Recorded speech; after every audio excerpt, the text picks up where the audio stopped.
¿Cuáles son los retos a superar hoy para colocar a México en la vanguardia?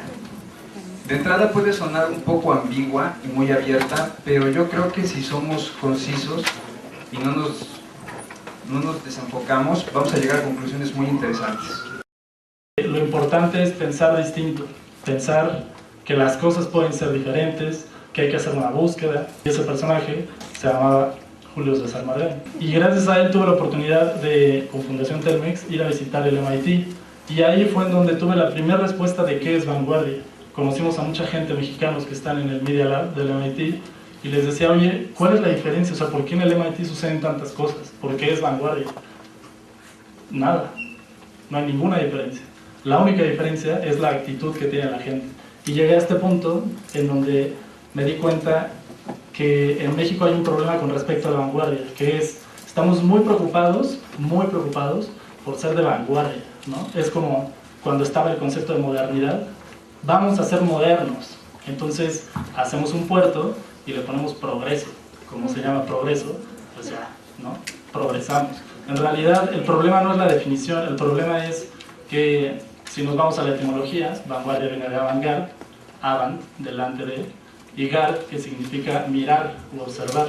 Entonces, vanguardia, la única complejidad de vanguardia es entender que es esta gente que está delante del promedio, tratando de mirar y observar las cosas diferentes.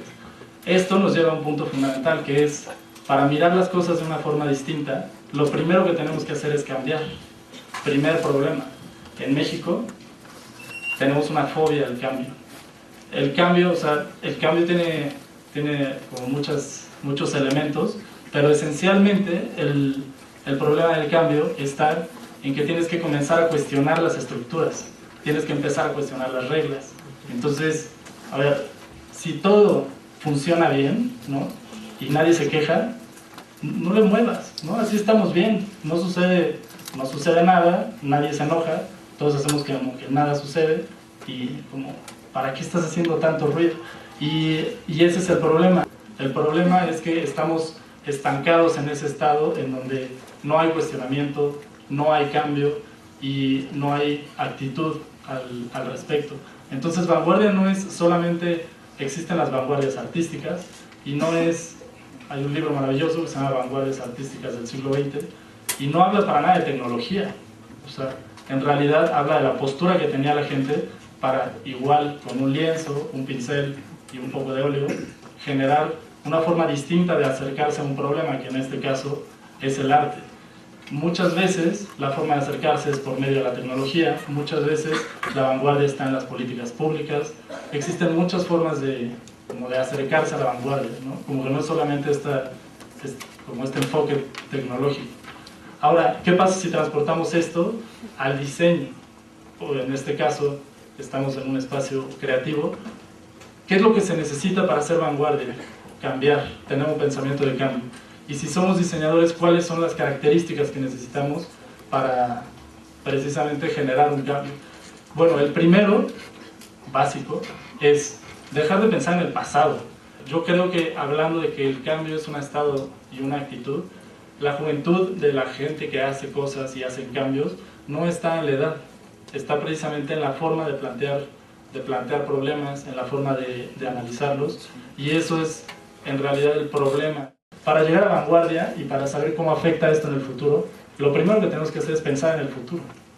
¿Qué viene en el futuro? O sea, sí, nos conquistaron los españoles, qué mala onda, la Malinche, el Nopal, etc. Pero bueno, ya estamos aquí, ya nos reunimos, ¿a dónde queremos llegar? Entonces, el problema aquí es, no estamos pensando en el futuro, estamos solo siguiendo tendencias, agarramos cosas del mundo y hacemos parches, y no tenemos un pensamiento proactivo. Lo que sirve es ser proactivo, y proactivo significa pensar en el lugar al que quieres llegar. Quiero ser el mejor diseñador del mundo, ok, ahora ¿cómo le hago para lograr eso? Olvídate de si estudié en la mejor escuela del mundo, o si tengo los genes de no sé quién, o sea, tienes cierta realidad, y con esa realidad, ¿cómo podemos hacer para llegar a cierto punto?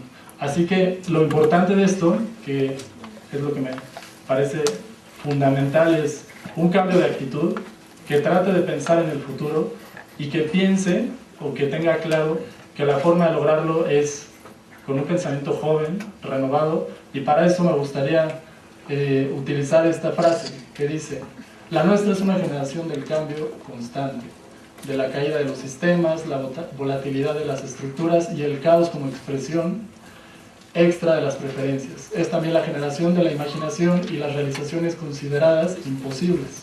Nunca se había inventado tanto en tan poco tiempo. Vivimos en una época que ansía oportunidades sin límites.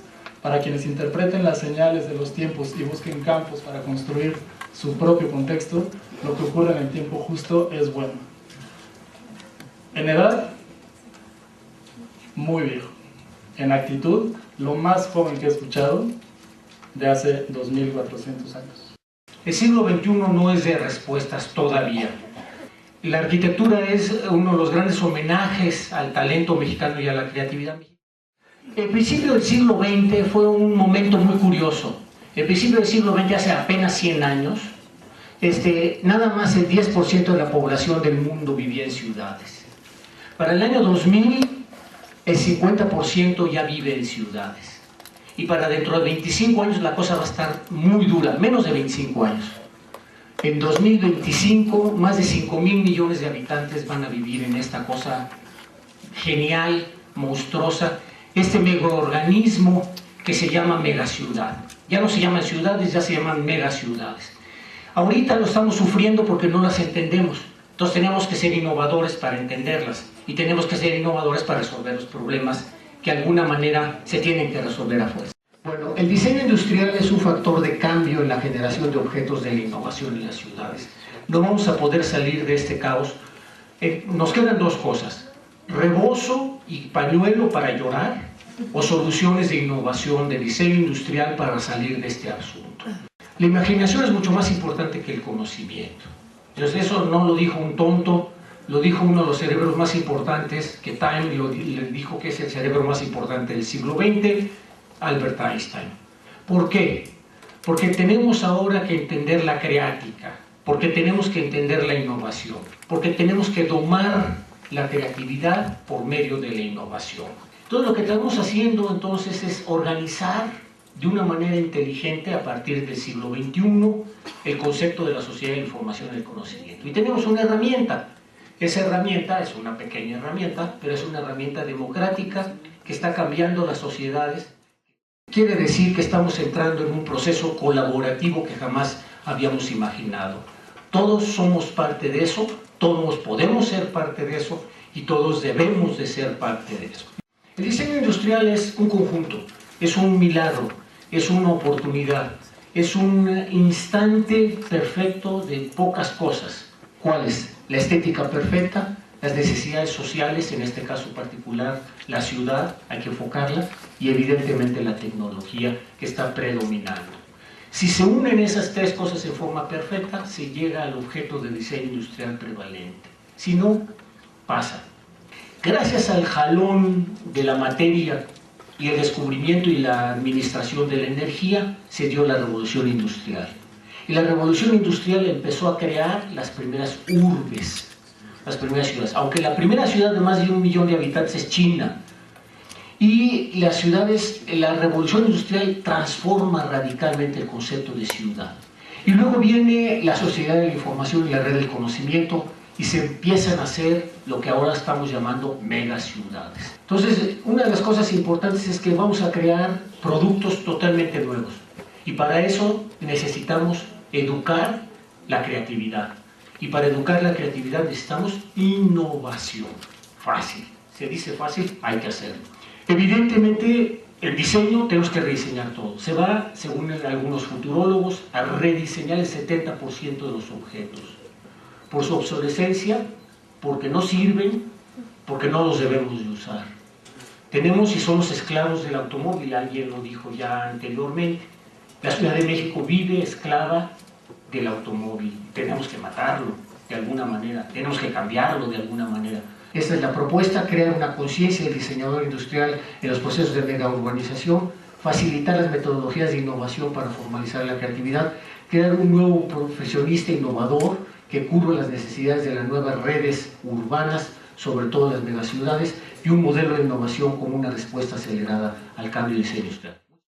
Pensar y reflexionar sobre diseño y vanguardia siempre me hace pensar inevitablemente, uno, en una referencia para mí muy importante en mi trabajo a nivel formación, que es siempre pensar en el trabajo de Marcel Duchamp, este artista de las vanguardias del siglo XX, cuando, en el caso específico que voy a hablar, hace que un migitorio, al voltearlo, le llame fuente, y con eso transforma la idea del arte con este ready-made y se convierte en vanguardia.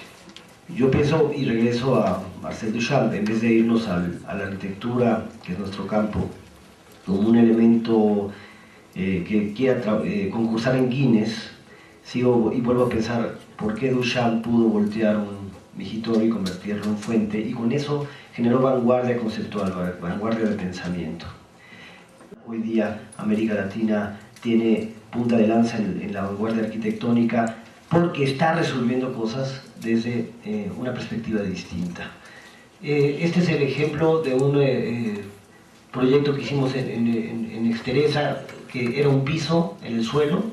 La siguiente, lo único que hicimos fue transformar ese piso y darle vuelta, es decir, reciclar el material y darle vuelta para la siguiente, al final hacer una pieza que flota, una nave que flota dentro de la nave. Cómo construimos el espacio, cómo vamos generando diferentes oportunidades, tiene que ver más con lo que pensamos, cómo armamos un concepto y cómo armamos estrategias que nos llevan a un resultado final, que puede estar hecho de basura, pero lo que lo compone es una acción y una actitud que tiene atrás una filosofía, un conocimiento, que es lo que creo nos puede preparar a tratar de ser vanguardia. Vanguardia es entender una arquitectura que es recipiente, que permite que lo que sucede adentro son accidentes sanos para un crecimiento maduro de la vida, del edificio y de la comunidad. O, en su defecto, es también la posibilidad de usar material que ya veníamos rastreando, que ahora el primer mundo, Alemania, Estados Unidos, otros lugares, a Canadá, han empezado a usar la tierra compactada, y empezar a entender ese sistema que en México se ha usado anteriormente, el suelo cemento, y cómo con 10% de cemento, logrando sistemas y pensando en una investigación propia de nuestro taller, esqueleto piel, decir, bueno, ¿cómo vamos a hacer que estos muros carguen en sí mismos, no tengan columnas de concreto, más que en una sola zona donde necesito ventanas al norte para luz natural? Entonces genero estos PTRs y voy entonces decodificando nuevamente el sistema para que estos bloques abstractos permitan al final ser simplemente losas depositadas en muros que permiten funcionar de manera independiente, y por otro lado hay un sistema de PTRs en donde hay ventanas. Además, un material con una extraordinaria experiencia a través del accidente y el azar. Si bien hablé de Duchamp, podría hablar de John Cage y de esta posibilidad de que en la música el accidente es más importante a veces que una melodía controlada. Es realmente lograr sí hacer ese tipo de retos, pero que son retos que tienen que ver con una economía, tienen que ver con una manera de degustar y ver que la levedad de un material pesado puede funcionar simplemente con mover 4 o 5 piezas en una condición seria constructiva, a donde podemos llevar. Además, me parece que después de levantarlo un nivel, puedo empezar a pensar que en este esqueleto piel la tierra compactada puede ser otra vez un edificio de 5 pisos como en Yemen, pero ya con un sistema constructivo contemporáneo. Lo que para mí es importante es este ejercicio de todos los días,